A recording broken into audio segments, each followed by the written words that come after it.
UDF സർക്കാരിന്റെ സത്യപ്രതിജ്ഞാ ചടങ്ങിന് ഒരുക്കങ്ങൾ പുരോഗമിക്കുകയാണ്. തിങ്കളാഴ്ച രാവിലെ 10-ന് തിരുവനന്തപുരം സെൻട്രൽ സ്റ്റേഡിയത്തിലാണ് സത്യപ്രതിജ്ഞാ ചടങ്ങ്. ദക്ഷിണേന്ത്യൻ സംസ്ഥാനങ്ങളിലെ മുഖ്യമന്ത്രിമാർക്ക് സത്യപ്രതിജ്ഞാ ചടങ്ങിലേക്ക് ക്ഷണമുണ്ട്. തിങ്കളാഴ്ച രാവിലെ 10 മണിക്ക് സെൻട്രൽ സ്റ്റേഡിയത്തിൽ നടക്കുന്ന സത്യപ്രതിജ്ഞാ ചടങ്ങ് ആഘോഷമാക്കി മാറ്റാൻ ഒരുങ്ങുകയാണ് UDF. തമിഴ്നാട് മുഖ്യമന്ത്രി സി ജോസഫ് വിജയ്, തെലങ്കാന മുഖ്യമന്ത്രി രേവന്ത് റെഡ്ഡി, കർണാടക മുഖ്യമന്ത്രി സിദ്ധരാമയ്യ, ഉപമുഖ്യമന്ത്രി DK ശിവകുമാർ എന്നിവർക്ക് ചടങ്ങിലേക്ക് ക്ഷണമുണ്ട്. നിയുക്ത മുഖ്യമന്ത്രി VD സതീശന്റെ നിർദ്ദേശപ്രകാരം ചീഫ് സെക്രട്ടറി ക്ഷണക്കത്തയച്ചു. രാഹുൽ ഗാന്ധി, മല്ലികാർജ്ജുൻ ഖർഗെ, പ്രിയങ്ക ഗാന്ധി എന്നിവരും സത്യപ്രതിജ്ഞയ്ക്ക് എത്തും.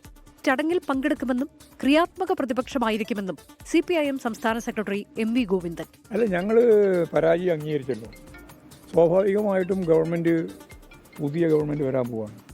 ഗവൺമെൻറ് വരുമ്പോൾ ആ ഗവൺമെൻറ്റിന് സ്വാഭാവികമായിട്ടും പ്രതിപക്ഷ മര്യാദയോടുകൂടിയുള്ള നിലപാട് ഞങ്ങൾ സ്വീകരിക്കും.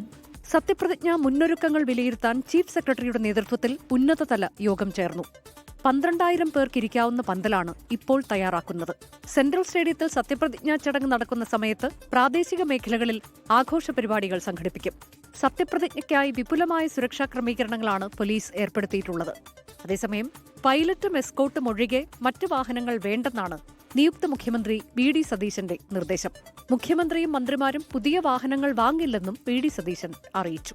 ഒരു പുതിയ കാറൊന്നും മേടിച്ചാൽ കുഴപ്പമൊന്നുമില്ല, ശരിക്കും എക്സ്ചക്കറിനൊന്നും കുഴപ്പമൊന്നും വരില്ല. പക്ഷെ ഒരു പുതിയ കാറ് വാങ്ങിക്കാൻ ഞാൻ തീരുമാനിച്ചാൽ അത് ഭരണ സംവിധാനത്തിന് കൊടുക്കുന്ന റോങ് മെസ്സേജ് ആവും, തെറ്റായ സന്ദേശമാണ്. കാരണം അത്രയും സാമ്പത്തിക നില വഷളായിരിക്കുന്ന ഒരു സമയത്ത് ആർഭാടങ്ങൾ പരമാവധി കുറച്ച് നമ്മൾ ചില മാതൃകകൾ സൃഷ്ടിക്കണം. മുഖ്യമന്ത്രി യാത്ര ചെയ്യുമ്പോൾ നാട്ടുകാരെ ബുദ്ധിമുട്ടിക്കരുതെന്നും റോഡ് ബ്ലോക്ക് ചെയ്യരുതെന്നും ഉന്നത പോലീസ് ഉദ്യോഗസ്ഥർക്ക് നിർദ്ദേശം നൽകിയിട്ടുണ്ട്.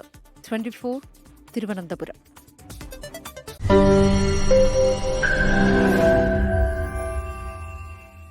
ലോകത്തെവിടെയായാലും ഏത് സമയത്തും 24 വാർത്തകളും ഓഗ്മെന്റഡ് റിയാലിറ്റി പാക്കേജുകളും എക്സ്പ്ലെയിനറുകളും വിശദമായി കാണാൻ ഞങ്ങളുടെ YouTube ചാനൽ നിങ്ങൾക്ക് സബ്സ്ക്രൈബ് ചെയ്യാം.